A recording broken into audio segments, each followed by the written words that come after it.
จริงๆคนไม่ไหวคนบริพิษบริพิษตายเนาะเสียงกันมาทำเมื่อไรเมื่อไรเสียงเมื่อไรน้ำยาจนรู้เขาเป็นยังไงบ้างส่วนนักเรียนใหม่เลยดงต่อไปพิจารณาปัจจุบันจังน้อยว่าจะแปลอันตรายยังอาทิตาปัจจุบันคณะปัทังปนามาติจายาปัจจุบันกิตวายจิวรังปริมุตตังตัญญาวะเทวะจิตตาสัพพติกตายาปุณณสัพพนิกตายา สัพพะโสตา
ากน้ำเด้ออยากน้ำกาแฟได้ไหมเนี่ย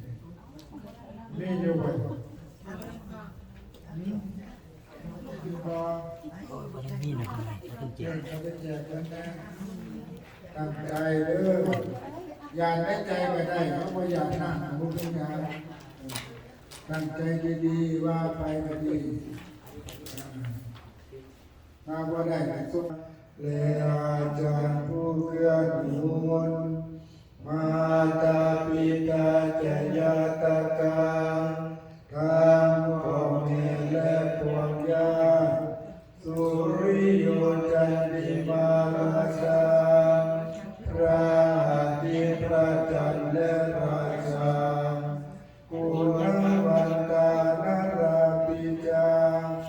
ผู้ทรงคุณหรือสุขชาพรหมมาราชายินตาจาโอมาและยินตาลาโลกาปาลาจเทวตาทางถวยเทพโลกบาลยามุมิตามนุสาจายมมาราคานุมินมาสตาเวริกาปิจาผู้เป็นกลางผู้จอมพานสาเปสัตตาสุขีวันตุขอให้มีความสุขสาธุวนาญาทุกคนโอนญาณิภกตานิเมโดยบุญที่ได้ทำจงช่วยอำนวยสุภาพลสุขังยาติวิดังเตตุขอให้สุขสามอย่างล้นกิปังปะเปตังโอมตังให้บรรลุปฏิปานโดยไวยอิมินาปุญญกรรมเมนาด้วยบุญนี้ที่เฮาทำอิมินาอุทิศนาจาขออุทิศให้แก่สัตว์ทั้งปวงอิปังสุรเปเยวังหาพระได้ซึ่งกันหักตานุปาทานเสตนังตัวตัณหาอุปาทานเยสัตตาเนนาธรรมาสิ่งชั่วร้ายในดวงใจยาวานิพพานตุมะมัง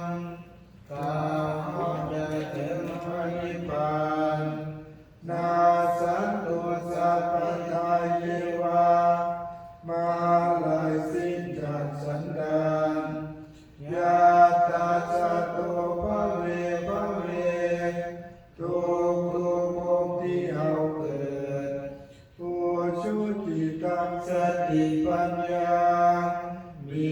จิตทรงและสติปัญญาอันประเสริฐสาเลโคเวยามินาพร้อมทั้งความเพียรเลิศเป็นเครื่องผูกกิเลสหายมาลาลพันตุโนกาสังโอกาสจะได้มีแก่หมู่มารทั้งหลายกาตุจาวิเยสุเมเป็นสัพพทุสลายทำลายล้างความเพียรตรงโอตาจิปวโรนาโตพระพุทธผู้เป็นที่พึ่งธัมโมนาโตวรุตตโมพระธรรมเป็นที่พึ่งอันอุดมนาโตปเจกพุทโธจาพระปัจเจกพุทธสงฆ์สังโฆนาโตตโรมะมังกาพระสงฆ์อันเป็นที่พึ่งประโยชน์เตสุธรรมานุภาเวนะด้วยอนุภาพนั้นมาโลกาสังฆปันตุมาขอหมู่มารอย่าได้ส่องท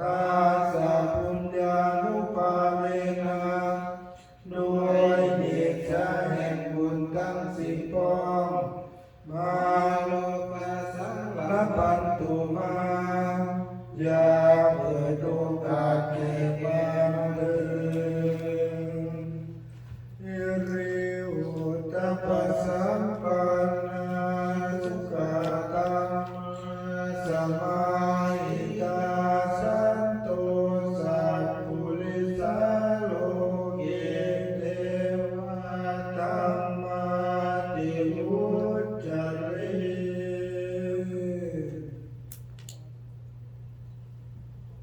ต่อไป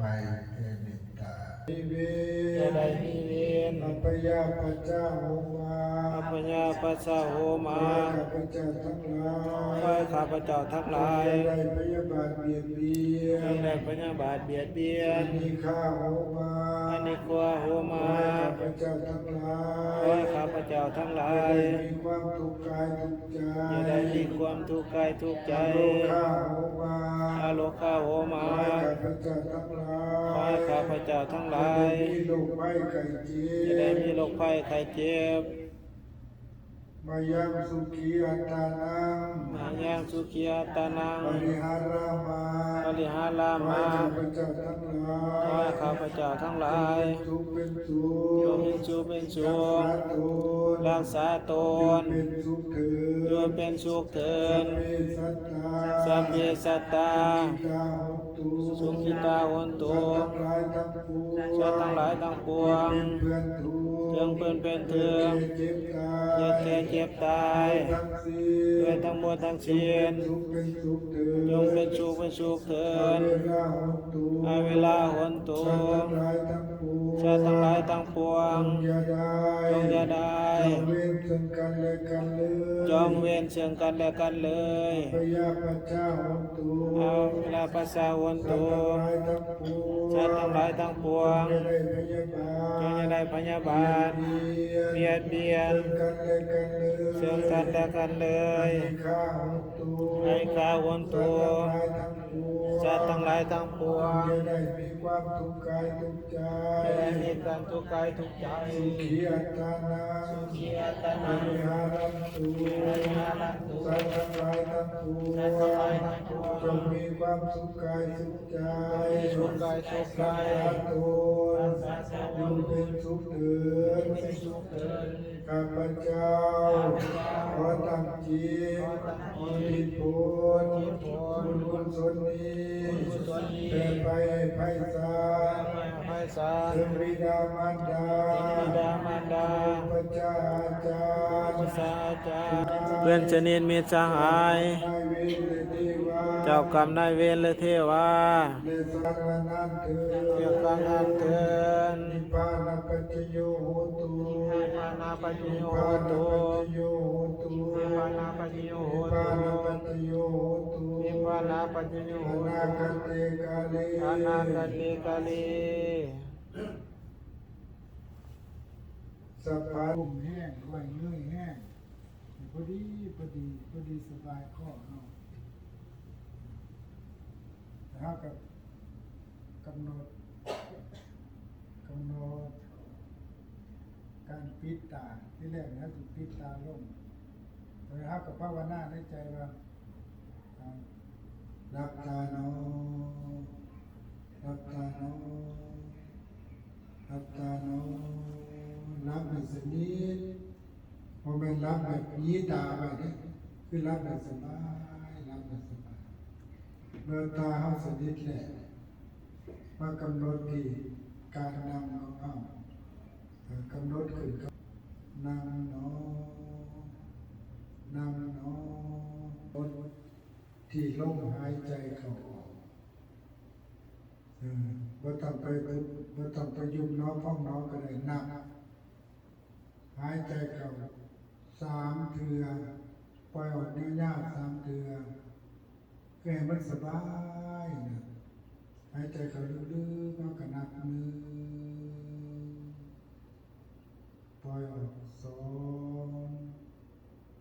หายใจเข้าลึก3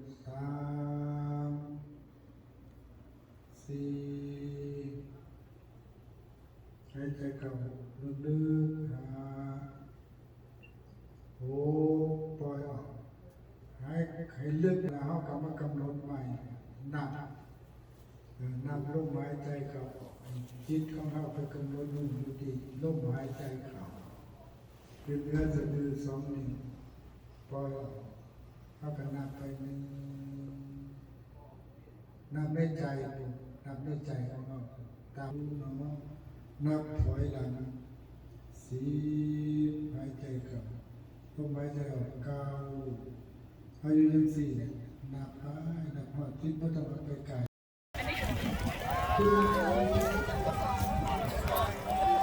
ดึงสายไฟมาเสียบใส่ไปเลยสิดึงจะได้เนาะช่าง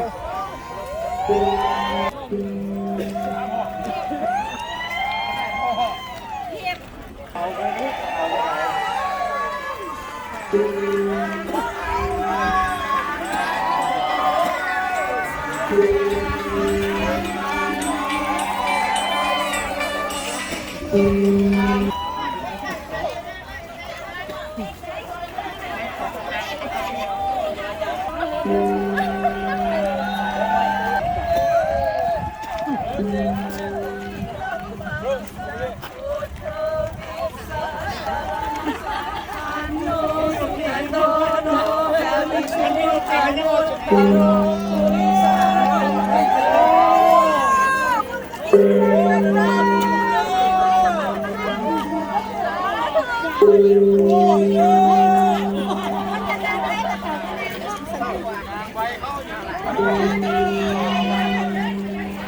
ภะคะโต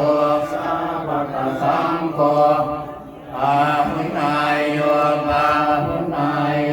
ตาคินายโยอันตะเดียนกรณิโยกาลังปุญญาเกตังโลกัสสันติ แต่เราไม่ถูกจรก็มาจับผ่ามาจับผ่าก้อนถวายนี่กูเป็น นี่เท่าไรวะเนี่ย